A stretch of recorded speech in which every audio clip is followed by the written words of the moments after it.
Buy American, the whole push to try to buy things in the United States that are made here because it would mean more U.S. jobs, et cetera. How would that fit into TPP? So the way that works is TPP, amongst its 29 chapters, only 5 of which have anything to do with trade. One of the non-trade chapters is a chapter about procurement, government procurement rules. And in that chapter, the requirement is that the U.S. government treat bids from any company in any TPP country identically to how they would treat a U.S. company's bid.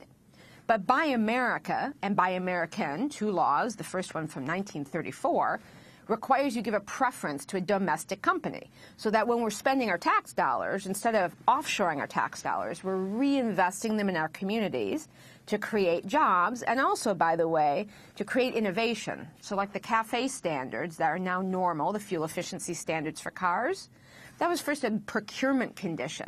So the renewable portfolio standards, the renewable energy standards that are now part of government procurement, it's how you create a market using the government funds for a behavior you want the private sector to shift to. Great policy tool, great job creator, super, except under TPP we'd have to give a waiver to that preference.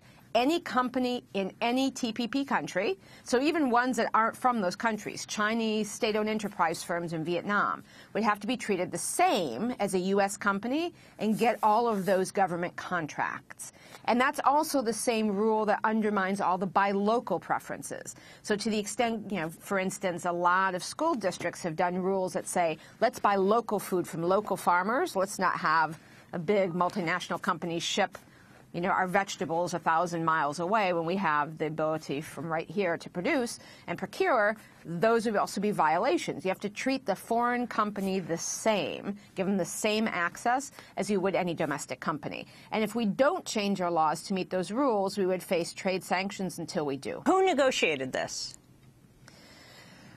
There's an office that's part of the Office of the President called the United States Trade Representative, are the actual negotiators. But I think underlying your question is, who the heck negotiated this?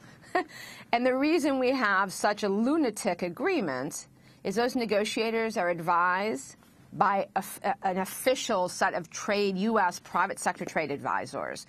There are almost 600 of these advisors, and all but a handful of them represent big corporate interests. So there are about 20 labor unions in the mix of the 600. There are 3 or 4 environmental groups. There's 1 consumer group, a couple family farm groups. Otherwise, it's all corporate. So literally, when it comes to like the pharmaceutical rules, the pricing of medicines, you've got all the industry there.